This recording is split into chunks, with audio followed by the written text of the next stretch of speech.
नमस्कार साथियों आज मैं चार बड़ी खबरें लेके आया हूँ। जी हाँ साथियों, अगर आप गवर्नमेंट एम्प्लॉई हैं या फिर पेंशनर हैं तो ये बड़ी खबरें आपके लिए जानना बहुत बहुत ही ज़्यादा इंपॉर्टेंट है। जी हाँ साथियों, आज मैं आपको बताने जा रहा हूँ सबसे बड़ी बात है दोस्तों कि जो इंडियन आर्मी है दोस्तों, जो एयरफोर्स है, एयरफोर्स में दोस्तों XY जो पे ग्रुप चलते हैं, क्या सरकार उनको अब आपस में मर्ज करेगी? 8th पे कमीशन दोस्तों लागू होने पे क्या ये दोनों ग्रुप मर्ज हो जाएंगे? दूसरी बड़ी खबर है दोस्तों DA/DR को लेके, जो 18 महीने का जो DA/DR है दोस्तों, वो आखिर सरकार कब देगी? और आखिर ये जो सुप्रीम कोर्ट ने आदेश दिया था दोस्तों, जो पश्चिम बंगाल में सभी 20 लाख कर्मचारियों को पश्चिम बंगाल में आदेश दिया गया है कि सभी का DA/DR दिया जाए दोस्तों। अब ऐसे में जो 18 महीने का कोरोना काल का 18 महीने का DA/DR रोका है केंद्र सरकार ने, क्या दोस्तों अब उस पर सरकार राजी होगी? क्योंकि दोस्तों सुनने में आ रहा है कई सारे संगठन जो कि हाई कोर्ट की ओर रुख कर रहे हैं दोस्तों। बड़ी खबर है, इस वीडियो में आपको बताऊंगा। तीसरी बड़ी खबर है दोस्तों, संसद में ECHS वेलफेयर और पेंशन से रिलेटेड दोस्तों प्रश्न पूछे गए दोस्तों, जिसका सरकार ने, केंद्र सरकार ने क्या उत्तर दिया, इस वीडियो में आपको बताऊंगा। और दोस्तों चौथा है, पेंशन बंद कर दी। तमाम सांसद और विधायक जो पेंशन लेते हैं दोस्तों, उन्होंने दोस्तों पेंशन बंद विधेयक बिल पास कर दिया है दोस्तों। चार बड़ी खबरें हैं। अतः साथियों, सही और सटीक जानकारी के लिए आप हमारे चैनल दोस्तों द फाइनेंशियल हेल्पर को सब्सक्राइब जरूर कीजिए। अगर आप पेंशनर हैं और एक गवर्नमेंट एम्प्लॉय हैं तो यार चैनल को सब्सक्राइब कीजिएगा। यहाँ पर आपको सही और सटीक, ध्यान दीजिएगा, सही और सटीक जानकारी सिर्फ हमारे चैनल पे आपको मिलेगी। काफी सारे यूट्यूब में चैनल हैं जो आपको यहाँ की बातें बताते रहते हैं, लेकिन दोस्तों यहाँ पर आपको विद प्रूफ में लाता हूँ दोस्तों, सही बात करता हूँ, सटीक जानकारी देता हूँ विद फैक्ट और विद प्रूफ। चलिएगा दोस्तों, पहला ये जो प्रश्न है दोस्तों, ये है XY पे ग्रुप को लेकर दोस्तों। XY पे ग्रुप जो कि खत्म होने का दोस्तों प्रपोजल है, वो आर्मी हेडक्वार्टर ने दोस्तों सरकार को भेजा है दोस्तों। सबसे बड़ी बात है, क्या ग्रुप मर्ज होगा? यहाँ दोस्तों मैं आपको बता दूं, वायुसेना में दोस्तों, वायुसेना में दो ग्रुप चलते हैं, X और Y। एक होता है तकनीकी और एक होता है गैर तकनीकी दोस्तों।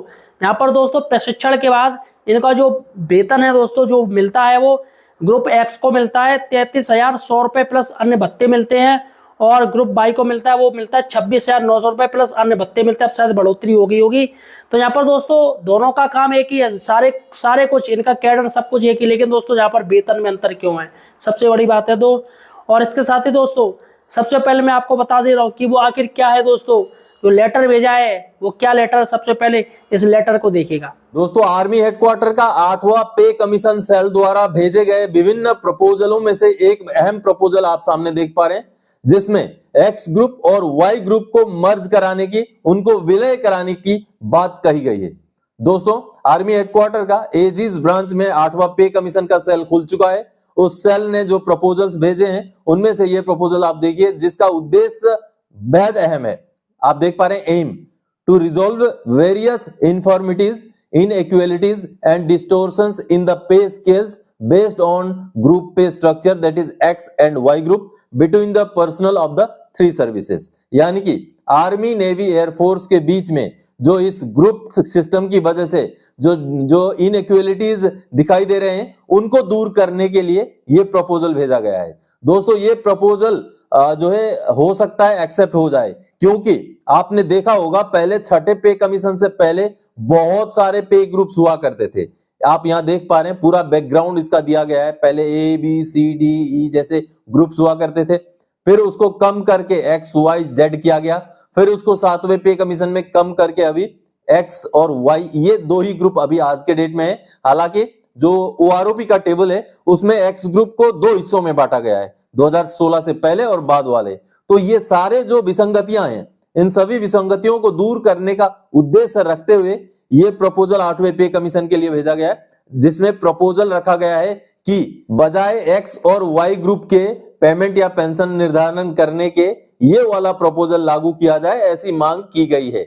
Emphasise higher technological threshold among the competents, rigorous in-house training and acquiring skill competencies to be adequately compensated, abolish group X and Y distinction and replace with skill and qualification based pay band structure, universal professional pay with technical skill incentives, akin to technical pay for officers, यानी कि अधिकारियों का जो technical पे होता है उसी तरीके से कोई टेक्निकल पे बेशक दिया जाए, जो स्किल्ड हैं, जिन्होंने क्वालिफिकेशन करके रखा हुआ है, उनको इस तरीके का टेक्निकल पे दिया जाए, लेकिन ग्रुप एक्स वाई अलग अलग इस तरीके से ग्रुप को अबोलिश कर दिया जाए, उसको हटा दिया जाए। ऐसा प्रपोजल है दोस्तों, जो कहीं ना कहीं इंस्टेंटली अगर लागू होता है तो जो सर्विस में होंगे उनको इसका फायदा मिलेगा, लेकिन पेंशनर्स को उसी समय से फायदा शायद इसका ना मिले जो आने वाले समय में ओआरओपी के जरिए, जिनको भी ओआरओपी का फायदा मिल पाएगा, उन उस ओआरओपी स्कीम के जरिए फायदा धीरे धीरे आने वाले समय में इसका जरूर होगा। साथियों देखा आपने, यहाँ पर ये मांग की गई है। और दोस्तों सबसे बड़ी बात है कि ओआरओपी भी चाहता है दोस्तों, जो पेंशनर है वो भी चाहते हैं कि इसमें सुधार हो, क्योंकि दोस्तों यहाँ पर इस ग्रुप एक्स में भी दो कैटेगरी चलती हैं। एक दोस्तों रहता है 3600 रुपया वाला हिसाब रहता है, एक रहता है 6200 रुपये वाला।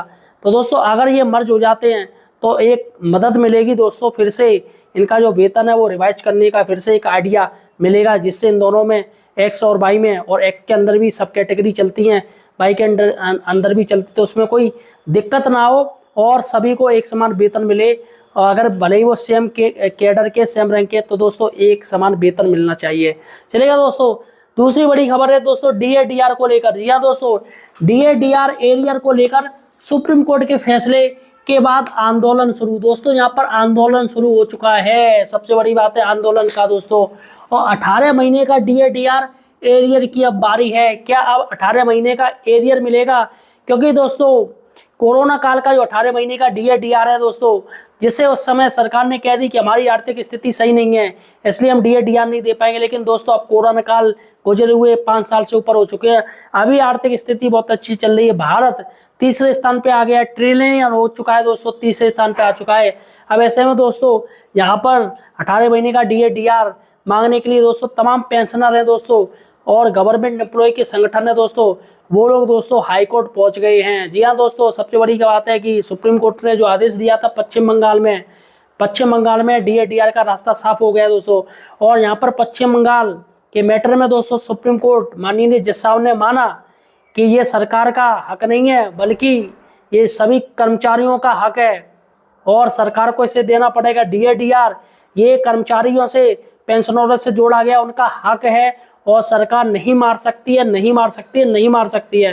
तो दोस्तों बहुत बड़ी खबर है। सबसे पहले देखिएगा दोस्तों क्या खबर है दोस्तों, किस तरीके से तमाम जो पेंशनर है, तमाम संगठन है, वो हाईकोर्ट जाने के लिए तैयार हो गए। सबसे पहले ये न्यूज देखिएगा क्या कह रही है। महंगाई भत्ता राहत पर पेंशनर्स हाई कोर्ट में याचिका दायर करेंगे, निर्णय हो चुका है। जी हाँ, और ये 18 महीने का डीएडीआर के लिए नहीं है, लेकिन अगर इस तरीके का 5 फरवरी के आदेश के बेस पर हो सकता है, तो 18 महीने के डीएडीआर के एरियर को लेकर भी कहीं ना कहीं याचिका डाली जा सकती है। अब ये जो खबर आई है देखिए, राज्य शासन द्वारा कर्मचारियों के महंगाई भत्ता डीए और पेंशनरों की महंगाई राहत डीआर के भुगतान में देरी को लेकर के अब मामला न्यायालय की चौखट तक पहुंचने जा रहा है। सुप्रीम कोर्ट ने federation of state government employees Paschim Bangal एवं अन्य की याचिका पर सुनवाई करते हुए निर्देश दिया है कि रोकी गई राशि का भुगतान 3 माह के भीतर किया जाए।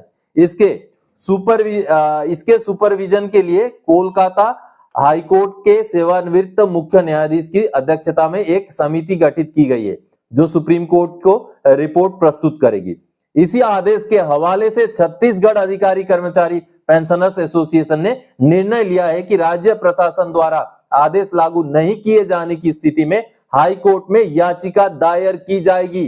अब देखिए, मैंने पहले ही बोला था 5 फरवरी 2026 का माननीय सुप्रीम कोर्ट का जो डीएडीआर की एप्लीकेबिलिटी को लेकर जो आदेश है, वो अहम आदेश है।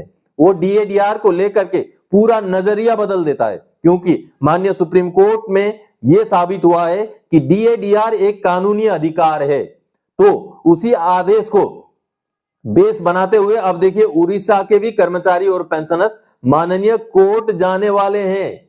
ये बहुत अहम खबर है, और इसीलिए मैं बोल रहा था कि उसी आदेश का बेस पर अगर 18 महीने के डीएडीआर का एरियर का मुद्दा भी मान्य कोर्ट जाए, तो कहीं ना कहीं उसका भी पॉजिटिव रिस्पांस मिल सकता है। देखिए, कर्मचारी भवन रायपुर में आयोजित केंद्रीय प्रबंधन समिति की बैठक में यह निर्णय लिया गया। बैठक में कहा गया कि सुप्रीम कोर्ट का आदेश देश के सभी राज्यों पर लागू होना चाहिए, लेकिन छत्तीसगढ़ में अब तक इसका क्रियान्वयन नहीं किया गया है। बैठक की अध्यक्षता प्रदेश अध्यक्ष, देखिए यानी कि जो उस राज्य के जो कर्मचारी और पेंशनर्स हैं, अब 5 फरवरी का जो माननीय सुप्रीम कोर्ट का आदेश आ जाने के बाद अब उसी आदेश के बेस पर हाई कोर्ट जाने की तैयारी कर रहे हैं। तो कहीं ना कहीं 18 महीने के डीएडीआर के एरियर को लेकर भी हमारी संस्थाओं को कुछ ना कुछ विचार विमर्श करते हुए सेंट्रली सभी संस्थाएं मिल करके, सभी कर्मचारी के पेंशनर संस्थाओं को मिल करके कुछ ना कुछ कदम उठाना चाहिए, क्योंकि 5 फरवरी 2026 का जो माननीय कोर्ट का आदेश है, सुप्रीम कोर्ट का आदेश है, ये इस बात की इजाजत देता है, क्योंकि माननीय सुप्रीम कोर्ट ने डीएडीआर को एक कानूनी अधिकार, कानूनी तौर पर लागू किया जाने वाला अधिकार माना है। तो अब देखिएगा दोस्तों, आपने देख लिया।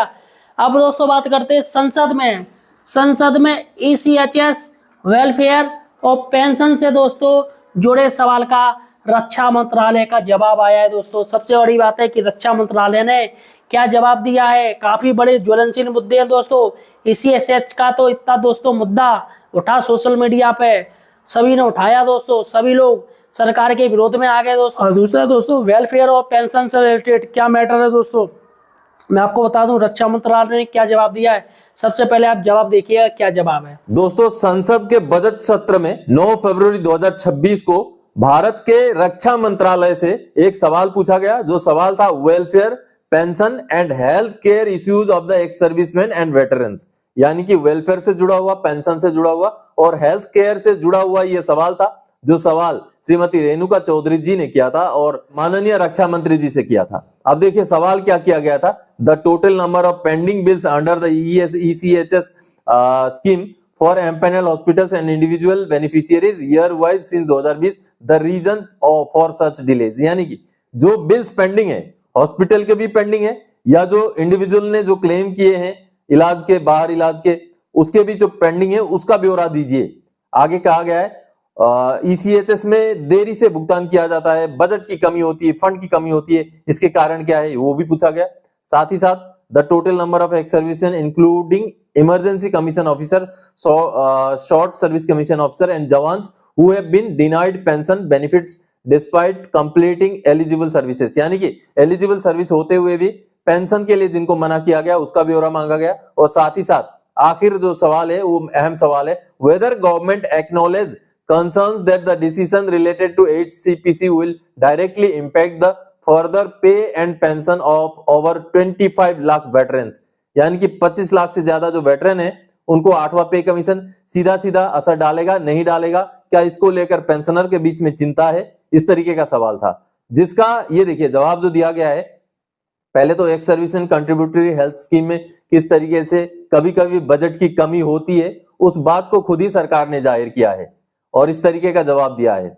और उसके आगे देखिए साथ ही साथ ये भी माना है सरकार ने, दूसरा जो सवाल था कि क्या पेंशनर के पेंशन के क्लेम पेंडिंग है, तो उन्होंने कहा नहीं, अभी तक कोई भी ऐसे जो एलिजिबल पेंशनर हैं उनके क्लेम्स हेड ऑफिस में या रिकॉर्ड ऑफिस में पेंडिंग नहीं है, वो प्रोसेस कर दिए जाते हैं, सारे के सारे प्रोसेस्ड हैं, अभी तक जितने भी आए हैं सारे प्रोसेस्ड हैं। और 8वें पे कमीशन से जुड़ा हुआ जो सवाल था उसका जवाब दिया है, it is a fact that government of India has constituted 8 CPCs through gadget notification dated 3 नवंबर 2025, यानी कि कहीं ना कहीं सरकार ने यह कहा कि पेंशनर को चिंता करने की जरूरत नहीं है, 8वां पे कमीशन संगठित हो चुका है, ऐसा जवाब सरकार द्वारा संसद के पटल में दिया गया है। दोस्तों देख लिया आपने रक्षा मंत्रालय का जवाब। दोस्तों सबसे बड़ी बात है कि पेंशन बंद, यहाँ दोस्तों पेंशन बंद करने का विधेयक जबरदस्त बहुमत से पारित हो गया है। एक मिसाल पेश की है दोस्तों। सबसे बड़ी बात है कि आज के समय में सरकार कहती है किसी की अगर कर्मचारियों या पेंशनर को थोड़ा भी पैसा अगर बढ़ता है तो दोस्तों सरकार के पेट में मरोड़े उठने लगते हैं, लेकिन खुद का जब पेंशन आ रही है, खुद के सारे भत्ते ले रही है गवर्नमेंट, ये विधायक, सांसद, एक विधायक दोस्तों, एक नेता, आप मानोगे नहीं कितने कितने, एक बार विधायक बनेगा तो 1 पेंशन, दूसरी बार विधायक बना तो 2 पेंशन, तीसरी बार विधायक तो 3 पेंशन, सांसद बनेगा चौथी बार तो 4 पेंशन, 5वीं बार फिर से सांसद हो गया 5 पेंशन, और दोस्तों मंत्री बनेगा तो 6 पेंशन, यानी दोस्तों 7-8 पेंशन लेते रहेंगे। लेकिन दोस्तों जब कर्मचारी की बात आती है तो इनके पेट में मरोड़े उठने लगते हैं। दोस्तों एक मैटर हुआ है श्रीलंका का है। श्रीलंका ने दोस्तों एक सारे विपक्ष के जितने भी सांसद हैं सभी ने दोस्तों एक ये बिल लाया गया था कि पेंशन बंद होनी चाहिए, जो ओपीएस मिलता है, ओल्ड पेंशन स्कीम है, वो सभी सांसद विधायकों को बंद होनी चाहिए, जिस पर दोस्तों सभी विपक्षी दल और सरकार के वहां पर सभी एक साथ आ गए। उन्होंने ध्वनि मत से वो जो बिल था वो पारित कर दिया। दोस्तों अब श्रीलंका में किसी को कोई पेंशन नहीं मिलेगी। क्या भारत इससे सीख लेगा?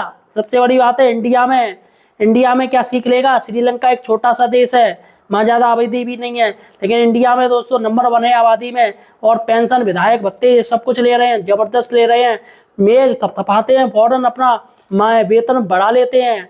दोस्तों 3-3 लाख रुपए एक विधायक ले रहा है, ऊपरी आमदनी है, 100 लाख है। सबसे पहले न्यूज देखिएगा कि श्रीलंका का क्या मैटर है। दोस्तों ये जो रिपोर्ट एक सामने आई है, ये कहीं ना कहीं एक मिसाल है। जी हाँ, मिसाल क्यों है? श्रीलंका में ऐतिहासिक बदलाव हुआ है।